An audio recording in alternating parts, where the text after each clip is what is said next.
मुसलमानों के फायदा के लिए हमने ये कानून लाया है। तो मैं नरेंद्र मोदी जी से कहता हूँ कि आप अगली बार आप सदन में एक नया कानून लाइए जो मंदिरों में, मठों में, आश्रम में जो दलित, आदिवासी, पिछड़ा, अति पिछड़ा जो लोग हैं उनको मंदिरों में उनका अधिकार दीजिए, उनको पूजा करने का अधिकार दीजिए, उनको भी अपना भागीदार बनाइए।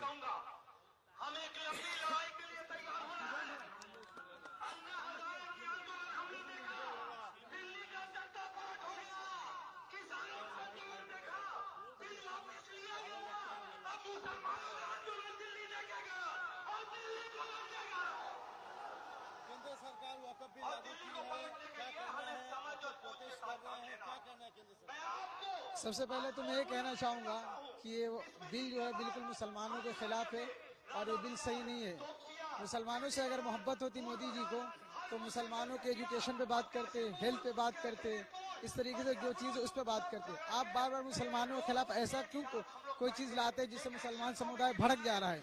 ये चीज़ बिल्कुल गलत है। आप बार बार मुसलमानों के खिलाफ ऐसा कानून ला रहे हैं जिससे मुसलमान समुदाय को टारगेट कर रहे। आप एजुकेशन में बात कीजिए, आप देश में नौजवान बेरोजगार उस पर बात कीजिए, बीमारी पे बात कीजिए, लेकिन आप उस पर नहीं बात करते। कभी तिल पर तलाक लेके आते, कभी राम मंदिर लेके आते, कभी आप स्टूडेंट को रास्ते को उतरने में मजबूर करते। आप देश के प्रधानमंत्री, आपको तो सबको लेके चलना था, लेकिन आप मुसलमानों के खिलाफ बार बार कानून बना रहे हैं। तो ये कानून बिल्कुल गलत कानून है। और याद रखें मोदी जी, हम वो लोग हैं जिससे पहले भी हमने देश पे गलत नजर डालने वालों का हमने मुनाजरा किया है। हमने उसके सामने डट के खड़े हुए और इस बार भी पूरी ताकत से हमारी पूरी जमीयत, हमारे पूरे भाई और हमारे पूरे उलमा, हमारे हिंदू भाई भी, हमारे सिख भाई भी, जो भी इस देश का वासी है, सब इस बार इंशाअल्लाह पूरी ताकत के साथ इस जालिम हुकूमत को जवाब देने के लिए तैयार है। इससे पहले भी हमारे अकाबिर ने इस मुल्क को बचाया है और इंशाअल्लाह ताला इस बार भी इस मुल्क को हम बचाएंगे और पूरी ताकत से, अपनी जान से, अपनी माल से, अपनी इज्जत से इस पूरे मुल्क की हिफाजत करने के लिए हम तैयार हैं इंशाअल्लाह ताला। मेरा नाम मोहम्मद अमीन इब्न रियाज। बहुत सारे इलाके से लोग आए हुए हैं। आपको मालूम होना चाहिए कि मटिया बरूच के आवाज हो रहा है, क्या इलाके से लोग यहाँ तशरीफ लाए हुए हैं। उनको यहाँ आने का मौका भी नहीं मिल पाया। हम उन हजरात से मुआवजत चाहते हैं, बस कुछ ही देर में अपने प्रोग्राम को खत्म करेंगे। एक वादा लेकर के सबसे पहली बात आपके मीडिया के माध्यम से तो मैं ये कहना चाहूँगा कि आज हिंदुस्तान में एक ऐसी सरकार है जो सरकार जिन लोगों को जो बिल नहीं चाहिए वो सरकार लेके आती है। लोग बोल रहे हैं, चिल्ला रहे हैं कि हमें ये ऐसा बिल, ऐसा कानून नहीं चाहिए, लेकिन वो लेकर के आ रहे हैं। जैसे मिसाल के तौर पे किसानों के लिए बिल लाया गया, किसानों को नहीं चाहिए वो बिल, किसानों ने प्रोटेस्ट किया, वो बिल को उनको वापस लेना पड़ा। मुसलमानों के लिए 3 तलाक का बिल लेकर के आए, मुसलमानों को नहीं चाहिए, हम अपने शरीयत के कानून पे चलना चाहते हैं।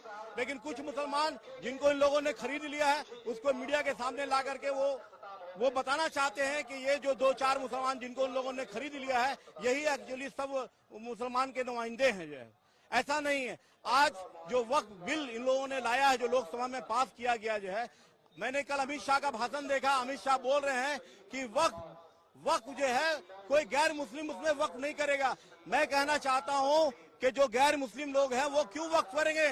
वक्फ जो है मुसलमान करते हैं, लेकिन वो बोलते हैं कि ये मुसलमानों का जो वक्फ बोर्ड है उसमें गैर मुस्लिम, क्रिश्चियन कोई भी वहां पे आ सकते हैं। तो मैं कहना चाहता हूं कि किसी भी बोर्ड में जो एक धर्म विशेष का बोर्ड है, उस धर्म विशेष के बोर्ड में दूसरे धर्म के लोग कैसे अपॉइंट किए जा सकते हैं? जैसे कि मठों में क्या मुस्लिम को अपॉइंट किया जा सकता है? उनकी कमेटी में, उनके बोर्ड में क्या मुसलमान को अपॉइंट किया जा सकता? क्या सिखों के गुरुद्वारा की जो कमेटी होती है उसमें क्या मुसलमान या हिंदू को अपॉइंट किया जा सकता? नहीं किया जा सकता। ठीक उसी तरह से हिंदुस्तान में जो वक्फ बोर्ड जो हमारा है, वक्फ बोर्ड में किसी भी तरीके का जो नॉन मुस्लिम है उसको एक्सेप्ट नहीं किया जा सकता। वक्फ बोर्ड क्या है ये जानना चाहिए लोगों को। हम लोगों ने जिन लोग हमारे अब्बा वाजदाद ने अपने कौम और कौम के मिल्लत के भला और फलाह के लिए अपनी जमीनों को, अपनी जायदाद को वक्फ किया ताकि उससे कौम और मिल्लत का भला हो सके। लेकिन आज नरेंद्र मोदी ये सियासी खेल खेल रहे हैं और हिंदू मुस्लिम के बीच में डिवाइड एंड रूल की पॉलिसी को अपना करके वो सत्ता में बने रह जाना चाहते हैं। तो हम लोग अपनी जानों की कुर्बानी देने से भी बाज नहीं आएंगे। जिस तरीके से हमारे उलमाओं ने जब आजादी के लिए ऐलान किया था तो हमारे उलमाओं ने फांसी के फंदों को चूमने से कभी भी परहेज नहीं किया। हमारा इतिहास कुर्बानी से भरा पड़ा हुआ। मुसलमान सबसे पहले कुर्बानी देने के लिए आगे रहेगा। जिस तरीके से पाकिस्तान के खिलाफ वीर अब्दुल हमीद ने टैंक में अपने आप को उड़ा दिया था, ठीक उसी तरीके से हिंदुस्तान को बचाने के लिए, संविधान को बचाने के लिए, अपने देश को तरक्की पे लाने के लिए हम लोग अपनी जानों की कुर्बानी देने के लिए कभी भी पास नहीं आएंगे। सैयद मोहम्मद मंसूरुल हक, all India minority association joint secretary.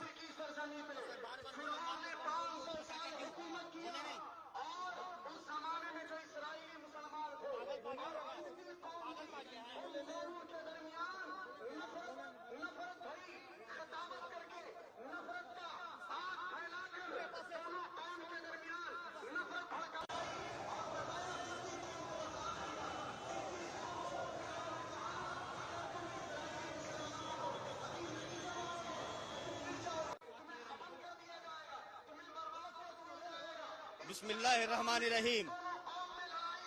आज जो ये प्रोटेस्ट का जो मामला हुआ है, ये क्यों हुआ है? ये मुसलमानों को जख्म दे दे के आज उसी जख्म में नमक छिड़क दिया। ये बाबरी मस्जिद हम लोग से छीन लिया गया है।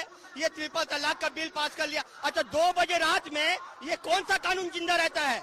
ये 2 बजे रात में कौन सा कानून जिंदा रहता है? लोग का जो बिल जो है पास करा लिया जाता है। आदमी को बेवकूफ पा गया ना क्या? आदमी इतना कमजोर है। हम लोग भी चूड़ी पहन के नहीं है। गवर्नमेंट को बता दीजिएगा कि लब्बैक अगर कहेंगे तो मुसलमान एक मुसलमान अपना जान देने के लिए कुर्बान हो जाएगा। ये क्यों इतना करता है? अपना मजबूरी का तहत में हम लोग ये करते हैं। ये कौन सा कानून है? ये कहाँ का कानून है? इतना लंबा चौड़ा भाषण देता है नरसिंहानंद, उसको अरेस्ट नहीं किया जाता है? उसको क्यों नहीं अरेस्ट किया जाता है? ये रसूल अल्लाह के ऊपर में हम लोग को जो है बार बार बयान देता है। नरसिंहानंद बहुत बड़ा चोर है, बहुत बड़ा डकैत है, समझिए ना। इब्रार आलम।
देखिए, वक्फ बोर्ड का जो कानून बना है वो इतना ख़तरनाक है कि इससे पूरे मुल्क में अफरा तफरी फैलेगी। आज कानून नहीं बना है तो किसी भी मस्जिद पर दावा बोल दिया जाता है। सैकड़ों साल पुरानी मस्जिद के यहाँ पर ये था और ये मंदिर का हिस्सा है या मंदिर है, ये तमाम चीज़ें हो रही हैं। और जब कानून बन जाएगा तो किसी भी मस्जिद पर, मदरसे पर, खानकाह पर हाथ रख दिया जाएगा कि यहाँ पर ये चीज़ थी, और उसके बाद जब तक उसका फैसला नहीं हो जाता है वहाँ पर इबादत रोक दी जाएगी। तो उससे पूरे मुल्क में अनारकी फैलेगी, अफरा तफरी फैलेगी और आपस में लड़ाई झगड़ा बढ़ेगा। इस कानून को फौरी तौर पर मुस्तरद हम तो करते ही हैं। हुकूमत को भी चाहिए कि मुल्क में अमन व अमान वो काम रखना चाहती है तो इस कानून को फौरी तौर पर खत्म करें। चंद्रबाबू नायडू हुए या नीतीश हुए या और जो लोग हैं, उनकी पार्टी में जो लोग हैं उनसे इस्तीफा दे रहे हैं, अलग हो रहे हैं और तदरीजन वक्त पर क्या होना चाहिए क्या नहीं होना चाहिए मुसलमान सोच समझ कर इंशाअल्लाह ताला वो कार्रवाई करेगा।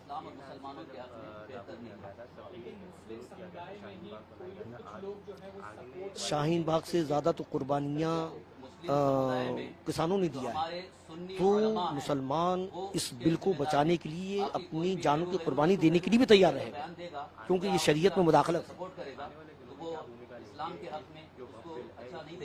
वक्फ बिल के ताल्लुक से एहतजाज कैसे होगा, कानूनी कार्रवाई कैसे होगी, ये हमारे अकाबिर उलमाए कराम दानिशवरान कौम बैठेंगे और वो तय करेंगे कि इस जहत पर, इस लाइन पर हमको काम करना है, वो इंशाल्लाह किया जाएगा।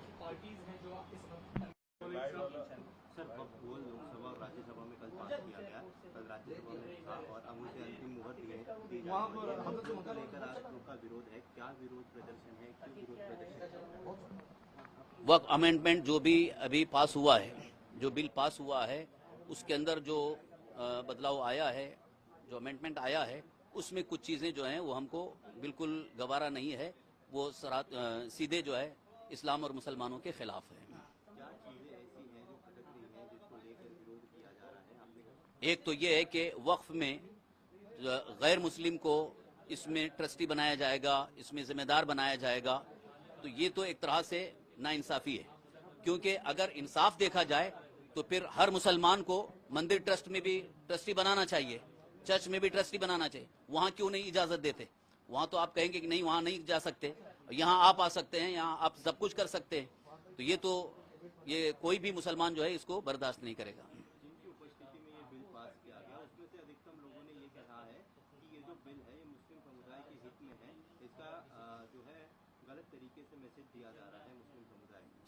सरकार गलत तरीके से मैसेज दे रही है, बल्कि जो हम कह रहे हैं वो बिल्कुल सही कि वो जो बोल रहे हैं उनका बोलना कुछ और रहता है, अंदर से कुछ और करते हैं।